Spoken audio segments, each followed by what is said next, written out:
I really need a ghostwriter. See, I've written chapter 1, chapter 2 of my life story, and then I've had to restart and restart.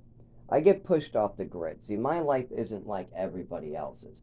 When you lose an apartment, you probably put your stuff in storage, move into your car, move into your mom and dad, talk to your brother, talk to your mother, do whatever you do. For me, no shelters are available. If I go to a shelter, as soon as my disability is visible, I need paperwork on it, which I do not have, so I'm not allowed to stay there. As soon as I can, my disability makes it so I can't move my legs in the morning and it takes me a half an hour maybe to get to the bathroom and move, or something like that happens, I am banned to the shelter until I have documentation of my disability. If I have a seizure in the shower, like I ended up having they called it a fall. They called it a fall because everybody has found me on the ground and I was unconscious until I arrived at the hospital. And this was one of the first seizures I received when I was first enrolled. So I didn't really know what was going on. But anyways, I was found on the ground naked after shaking in the shower. I was shaking. The cold water affected me, and then I kind of like shaked unconscious somehow. And I woke up on the floor, went back out as somebody was calling an ambulance. When I came back to go to the shelter, they told me I need documentation. I showed them the emergency room paperwork. They said okay, but when I came in, the manager of the program said that wasn't good enough. She needs a lot more. Now, that might not happen at some shelters, like there's a 30-day in, 60-day out shelter in Lawrence, but you're only allowed to stay there for 4 months a year. Now, that one doesn't care if I fucking die on the floor, as long as I walk myself out or crawl myself out. They don't care if you're drunk, and they don't care if you're dying in the bathroom. They'll just take your dead body out. That shelter does not care. But, again, only 4 months. So what options do I have to survive winter? I can't use the shelter.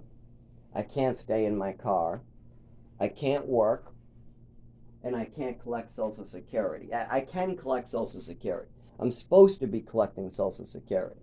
But Social Security has said that I need to have a mailing address to fill out paperwork. I need to have a phone to do the phone interviews. And if I don't have those two things, they are not able to work with me. Well, I need Social Security to get a mailing address, and I need a mailing address to get Social Security. Isn't that a fucking oxymoron? I need a phone to get Social Security, but I need Social Security to get a phone. So to work my way out of this problem, what I did is I moved to New Hampshire, sobered up completely.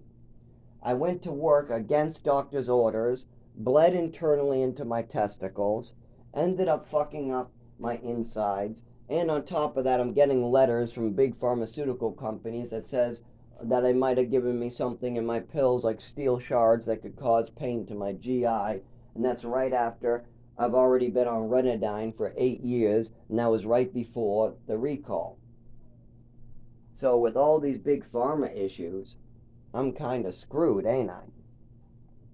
But I went to work, bleeding, hurting myself, and I ended up getting through year after year, and I kept on getting an emergency room visit, having a seizure here, having a fall here, bleeding internally there, and really screwing up my body permanently just to make enough money. And I would apply for Social Security. 6 months would go by, a year would go by, and then somebody would fuck up the paperwork and tell me to restart.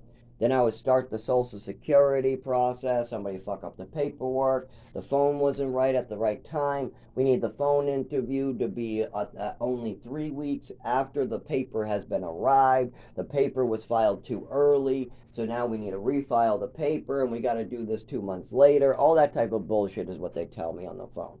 They got so many fucking little bullshits. The Social Security Administration works real hard to keep people like me from surviving. That is their job. Their job is to keep as little people as possible collecting Social Security.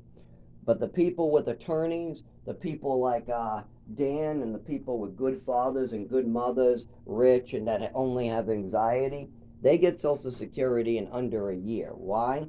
Because they have a good father that cares about their future.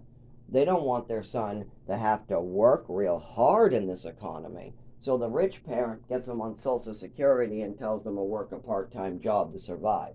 Meanwhile, the guy on disability that really needs it, like me, who's not on it, but he needs to be on it, some guy who's having seizures, he's bleeding into his testicles, he has severe anxiety, 10 times worse than Dan. He can't drive like Dan, who's on disability.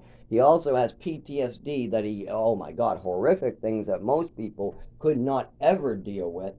He also has very little support from a family because one of the people that hurt him and put him in this situation happens to be his mother, but she's not even here today to have a conversation. And even if she was, whenever I had a conversation with her, it always ended up, so what?